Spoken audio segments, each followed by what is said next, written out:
About a month ago, I released a universal parametric customizable holster for TLR-1 from Streamlight or the Harbor Freight Braunlight. Essentially, the gun holster indexes off of the light itself, slides down in that channel, and then all of these measurements are customizable. You can do all that for whatever gun that can essentially run that Streamlight TLR-1. Anything that can handle that TLR-1 can essentially work in this holster. Harbor Freight Braunlight, whatever. That was about a month ago. Been super popular. I've seen them all over the place. I've printed several of them at this point, and they've been awesome. This today that we're releasing is the same thing, but inside the waistband. So if you're wanting a one-stop shop that you can either make one holster that carries all of your guns as long as they have that light on it, or you want to make several different holsters. Maybe you've got a 92 FS that's got a rail on it, or you've got some Taurus or other semi-full-size gun that can fit that light, and you can't find an inside the waistband holster for it. This is it. Or you just want a printable inside the waistband holster and you carry that light. This is it. So same thing, index as well, comes off that light. Your retention is based on this light, and then you can adjust the frame, your barrel length. You can adjust this channel along the side for all of your releases and manipulation assists, all that kind of stuff up here. And then of course all of them are optics cut as well. They I'm using little bolts for spacer or nuts for spacers here, but you can adjust this cant by moving this up or down, and then you can take this wing and move it up or down either direction as far as you want to change the angle of that gun on your waist wherever you want to go to. This wing is held on by filament, believe it or not, and that has run really well. At one point I tried TIG rod, and that was a bit much. It worked great, but like not everybody has access to TIG rod, right? So I tried filament, and filament has held up extremely well. Again, I've been carrying an inside the waistband holster printed for over 2 years. The last year that has been a filament hinge, and I have zero issues at all. Yeah, zero issues with that filament hinge. It's held up extremely well. I also now have, instead of this wing that's available to file, I now have a parametric magazine carrier that can attach here and pivot alongside so it conforms better to your waist like this wing does, but you can attach it to here. Now for a full-size gun, I'm not personally going to carry an extra magazine. I'm not going to carry really less, in a full-size handgun setup like this, I'm not going to carry less than 18 rounds, 17 plus 1 in the chamber. So I don't have any interest for that wing, but I know a lot of people that do. And then someone that's carrying like maybe a Glock 19 and something like this, maybe they want an extra magazine. That option is available. You can get that. It's on my Maker World. My Glock 43 file even has a parametric one where you can change the angle, and I'm going to be migrating that file to the other one as well, so that not only can you change what magazine can go in there, be it single stack, double stack, however high, whatever it is, you can also change the angle of it so that that magazine's off to the side. All that system's already out there for this holster. So again, if you can run a TLR-1 or a Harbor Freight Braunlight, it'll work in this holster, and now you have a concealed carry option that works really well with, again, I don't really deep conceal this gun. I live in Mid-South where it's just not an issue. Nobody notices your printing. Nobody cares if they do. There's very, very few situations where I feel like I need to deep conceal. I have had zero problems with this gun. Or this holster. I've not had anybody point me out and be like, hey, you're showing, right? None of that happens with this, especially not down here. So I've been very pleased with printed designs, how well they've held up, how robust they've been. I wore a printed design for a year before I really started publishing them out there, because I wanted to trust the system. I didn't want to put a holster in someone's hands with a gun where it would cause a problem. And there's a, worst case scenario, there's a discharge because the holster warped a little bit in the heat, and when they're holstering it, it went off. That worst case scenario, I have not had that problem, right? Don't leave your pet G holster on the dash. Don't do PLA holsters. If you're going to carry this and it's going to sit in the car for any time period at all, don't do PLA, do pet G. If it's going to ride in the back of the car on the way to the range, or it's going to ride in the back there on travel, or if it's going to sit in the heat at all, sit outside in the garage, do pet G so that it's not getting that weakness to the heat, so it's not flexing. This has run great. I have had no problems out of these pet G holsters. Been very, very pleased with them. The only break I've had has been from a printer issue, like there was a visible seam where it didn't quite get that layer correctly, like layer shift, adhesion issues, normal printer problems. With a good, successful quality print, I'm doing 4 walls, 45 to 55% infill, gyroid typically, no problems. I've been very, very pleased with how this has held up.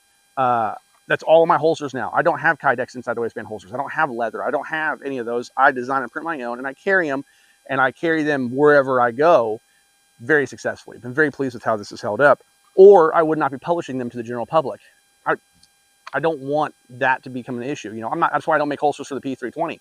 Until SIG quits blaming the holsters for those problems, I'm not going to make a holster specific to the P320. Now, if you want to put a Harbor Freight Light or a TLR-1 on it, you can do that. That's on you. But I'm not making one specific to the P320 where SIG can be like, it's because you printed that holster. I'm not doing that. SIG just needs to fix their own stuff, right?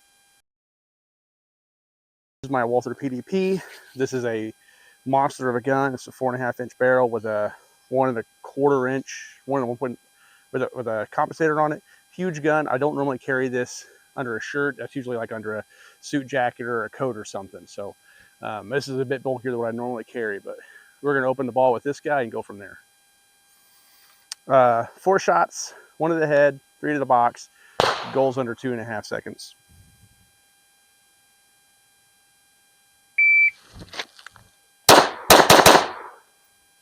All right, first shot was high, 249. Not terrible. Do it again.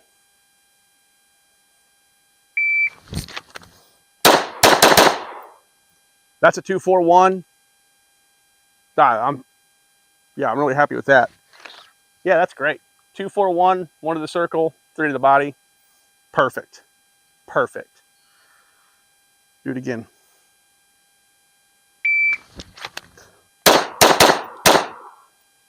I flubbed that finger pull on the last one for sure, but that's 262.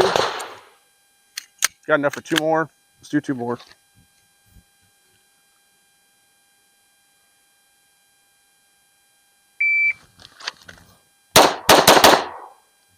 That's a 244, successfully again.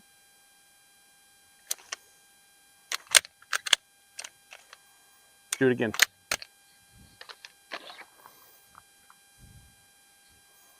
Better enjoy doing it successfully with this gun. I don't know if I can do it with my M&P.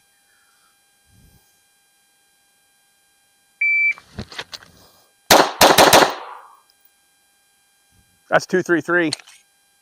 I'm super happy with that.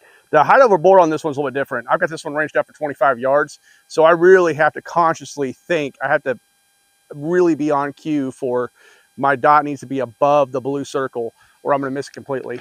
The other 2 guns I'm going to run today, my RXM and my M&P, are both at 15 yards, I think, maybe even 7. So let's go from there. All right, I'm not as confident on this M&P. We'll see. I can do a bill drill under 2 seconds with this guy. We'll see what we can do.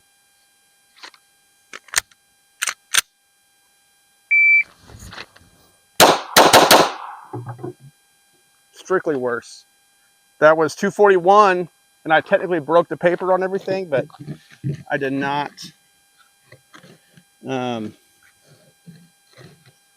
hit the blue. I didn't even hit the triangle.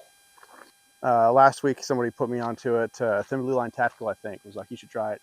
So we're doing it today instead of the bill drill because the bill drill is from a competition holster up 6 shots. The Eleanor drill is specific to concealed carry, and then it requires that transition in between, and it's 4 shots. So if we're going as many draws as we can off this gun while also shooting enough rounds to be learning something about our control of the firearm, that's kind of what I want to do with the concealed setup. And bill drills for competition or not, we'll see. But I can shoot the Eleanor from my competition holster under 2 seconds, no problem. But the concealment side, that's why I like this drill for.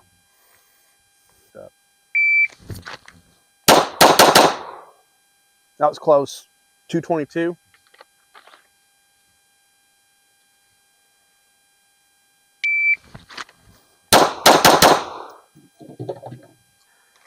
Got enough for 1 more.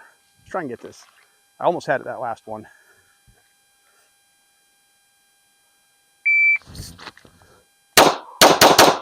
Yeah, that was better, but I didn't hit the blue dot. That's 254. It was slow. Got 1 more.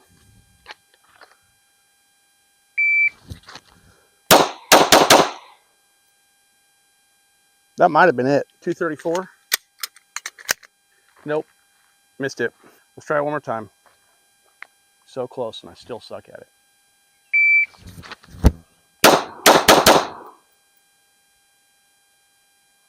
I don't think that was it either.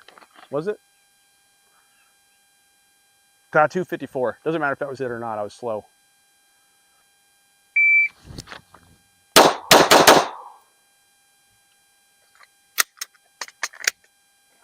That was a 232. I hit the blue on that guy. Hey, that's it. 232, bottom of the blue, 3 in the back square. 232 on that gun. Got it, M&P. I'm done with this thing. I've run way too many mags through it. RXM.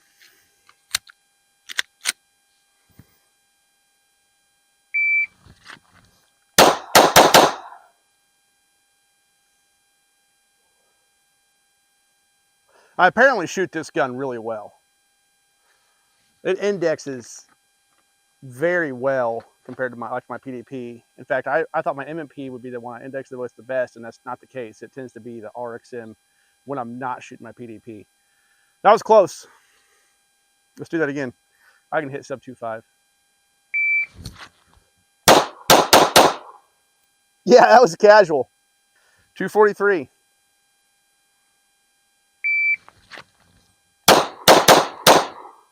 Awesome. It's just my shot. So that was all accurate. It was just 264. It was slow. Let's do another one. Okay, so I didn't hit the dot. And I'm out of ammo. But I mean, I'm really happy with that. That's awesome. I'm really happy with that. So you can see this gun's working out really well. Like this holster setup is doing fantastic. You know, yeah, I'm printing a little bit. I would probably wear a slightly different shirt. I got off of work and I came out here, and this holster does great. I love this holster. I've been carrying a very, very similar version of this holster for a long time. Not TLR-1, but the M&P with my TLR-9 setup in it. This is a little bit fatter because it has the Harbor Freight Braun light on it, or the TLR-1, but it still does this great. So yeah, those are Eleanor drills. Really happy with those. Really happy with this holster, actually. I mean, but yeah, I mean, this is a style I've been carrying now for a long time. I've been carrying inside the waistband printed holsters for over 2 years at this point. And so yeah, I'm really happy to have this one coming out. Very pleased with all that. Excellent.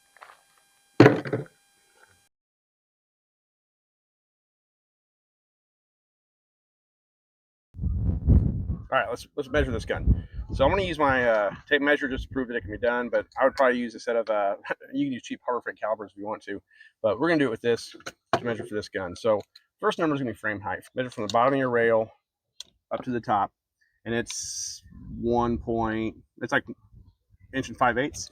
So we're going to say 1.625, 1.65. I'd probably go ahead and put 1.7 on there just to be sure. A little bit of wiggle room up here is not going to matter. So 1.7 for the height on this guy.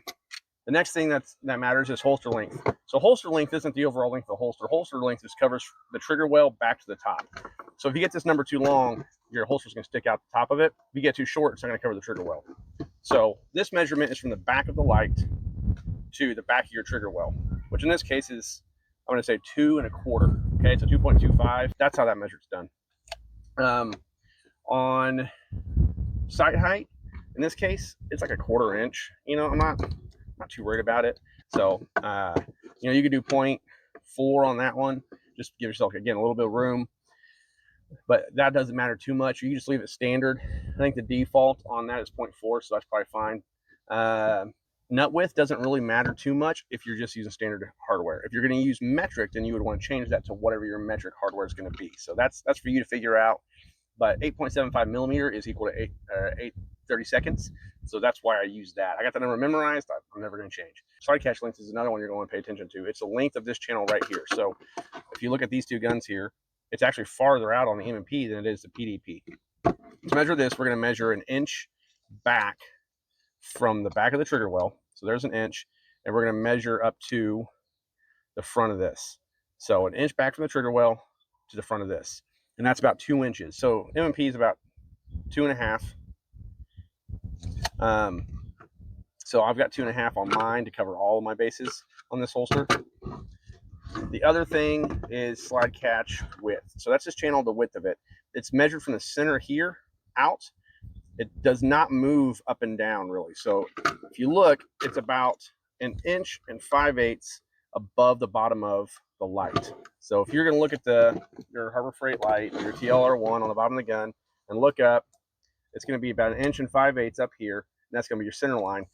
Your center line down here, how wide, sitting on that center line, does this channel need to be? On this one, it doesn't need to be super wide but on another gun, it might need to be a bit more. So I think a 0.8 inches is great, because that is the measurement of the base of this shape, not the top of it. So it has that concave, it has an angle on top of it that you have to be aware of. I'm going to leave mine at like 0.8. If you're afraid you're going to need more room, bump it up to a full inch. You can get pretty ridiculous up there, but this is going to cover, I think, most stuff. So I don't even know that I would touch the width of it. I would just worry about the length if you've got an M&P or some stuff that's got hardware a lot farther down here. Barrel length. Your barrel length isn't something you're going to measure. All you're going to do is whatever you bought your gun with. If it's a 4 1/4 barrel, you're going to put 4.25 down for barrel length. If it's a 5.5 or it's a 4.6 like my PDP is, or a full 5 inches like my M&P is, then I'm going to just put that down in my numbers. There's a slide width measurement. Let's talk about that one. Slide width measurement is the measurement of the top of your slide or the widest point in your frame. So in this case, we're talking, it looks like 1 1/8 inches. I think my default on this is 1. I think I have it at 1 1/8, so 1.125, but you could go to 1.2 and since everything is locking onto this, you'll be fine. It is important to note that if you get frames that are much larger than this, it doesn't work as well. It's really, the system works well because the light is larger than the rest of the gun and has that channel that slides down into to make it all work. So those are the only measurements you really need to worry about: frame height, holster length, slide catch length, your barrel length, and your slide width. And I think the defaults will be close on most of it, right? I think my XD model had a taller frame, so you'd have to bring that holster up a little bit more for like the XD. But just about everything else should be okay in here. My 2011 blue gun I have fits, my M&P fits, my Walther fits, my Glock floats around in there. My RXM, I'm sorry, Glock guys. Yeah, that's it. A couple of questions that have come out of this. So this is the Harbor Freight Braun light. TLR-1 works also very well. A couple of people have asked me about the Olight PL2, the Valkyrie. Well, I'm not a particular fan of the Valkyrie light. I do own one. That's how I'm not a particular fan of it. But if you like it, fine, whatever. The reason I don't like the Olight is because the trigger system on the back, rather than like the TLR-1 or the Harbor Freight, which is this pivot system that moves back and forth, up and down, so on and so forth, it's not pressured from the side. What I found with my Olight was that it would get pressured from the side during holstering or unholstering, and it would trigger that light on. Typically, I would find it turned on when I put it in the holster, and then I would just find out because I had third-degree burns on my butt cheek, right? So I quit carrying the Olight. Now, it's probably fine for a house gun or whatever, and maybe Olight has made some changes to that. Maybe they've changed the trigger system. I haven't checked in because I checked out of Olight. They've done some pretty cool things here recently. I know that there's some really popular lights. We might look at those again in the future, but right now I haven't done anything with Olight. That said, the PL2 from Olight will work in this holster. Okay, it works just fine. What it does not have is the retention. You'll have to do friction retention if you want any retention at all. That's because the nubs that are back here that capture the light when you slide in there, what happens is they slide past those nubs and the holster flexes around the light and then back around it and helps lock it in depending on how tight you have retentioning. The PL2 is actually a little bit smaller and does not catch those nubs. Is that a big deal? Not really. The people that are worried about retention are running in their guns. And even then, in concealed carry, your belt is doing a lot of friction retention there anyways. So I'm not designing active retention holsters. These are not duty holsters. These are not the holsters that you join the police force with. These are range, everyday carry, probably not boogaloo, okay? So I'm not interested in doing active retention. The level 1, level 2, that's pay for those holsters. You know, figure out what kind of holster you like to wear by printing them, and then buy the active retention if you want. However, this will hold a PL2. If you cannot find a holster for your PL2, this will do it. It'll do it just fine. It works great. It's fine. So we're going to talk in this video also about measuring it. It'll be the same instructions from the outside the waistband holster. So if you watch that video, then you don't really need to worry about that. It's the same measurements. It's actually a little bit less because you're not worried about the hole pattern on the backside, right? I also, in this video, I have a ridge down the front of this gun I use for indexing. because this is an inside the waistband, I removed that ridge for final models. You won't see that there either. It's more important on the outside of the waistband because that's where I feel my finger when I'm getting ready for the draws and know where my hand's at. On the inside of the waistband, that's not an issue. The other thing I've done in this gun, that's parametric. So there's a lot of things that are parametric, but I've also changed the nut size. So if you want to do metric equipment, you can. This all uses 8/32 hardware, and again, does great. I prefer button heads for mine, but this holster is done phenomenal, and this will be my normal carry for my PDP. And then I carry my M&P normally with a TLR-9, and that's what I'll continue to use because that's otherwise that light's not getting used. But yeah, that's this holster. So check it out. It's available free on Maker World. You can go download it free, print it. Let me know what you think. You can go in there and you can customize it for whatever gun you want. So now I know people that are going to do one bigger holster that can accept all the guns, kind of like how this one is. And I know people that are going to print multiple holsters, one for each type of gun, be more specific to it. You can do that with all your Canics, your Berettas, whatever you want to do. You can do that. Have at it. I've had a lot of people ask me, how can I help the channel? How can I support it? Well, just watching the video helps a lot. The biggest thing you can do, that guy's like, how do I buy you a beer? Well, if you go to Maker World and you have an account there, then you can shoot me a couple of boosts. It's essentially a tip that you don't pay for. Maker World sends these boosts out to people, and you can send them to the models you think are the coolest. So if you appreciate my work, that's the easiest thing you can do is just kick me a couple of boosts. I appreciate it. It's awesome. Other than that, we're just working on stuff. So the other things in the pipeline are a outside waistband setup just like this, but for the TLR-7. It's another really popular light, and that'll open up the market to a lot of the slim lines that can't run the full TLR-1. I also want to do TLR-7 lights for my P365 model, my Glock 43X model, and I eventually want to do a Shield X as well. And then I have a bunch of other requests out there. I still need to do an inside the waistband for the 2011, which again would work with this if you wanted to do that, but I need to do one regardless, at least for the one without the light especially. So yeah, guys, I appreciate you. You found my YouTube, so I'm also on Instagram. I'm also on X. You can catch me there if you want. I'm a little bit meaner on X. That's that's where we all go to rage. And all this is driven by your guys' requests, your comments, ideas from you guys. I'm here to serve you guys and here to get you guys out in the field, spending money on ammo and stuff you need over holsters. These holsters run great. They're excellent. Run these holsters and figure out what works for you. And then if you want to go spend money on something the next level up, you can go do that. But I don't know how many times I've spent money on something, and then after I've done that and carried it for a couple of months, I'm like, I don't actually like this holster. I don't like this gun. I don't like this optic. And then I want to change it up, but I've already got so much money invested in the previous option, kind of stuck. This, at the very least, gets you out of that rut. Wear this. Figure this out. See what you like. Do you want to do appendix? Do you want to do kidney? Figure that out on free stuff or cheap stuff like 3D printing before you go and throw the money at T-Rex arms, Tier 1 concealed, those kind of things. Or if you find out that you like these and they work great for you like I have, then keep using this. So appreciate you guys. Appreciate you watching the video. Appreciate you downloading my stuff. You guys are the best. Thank you.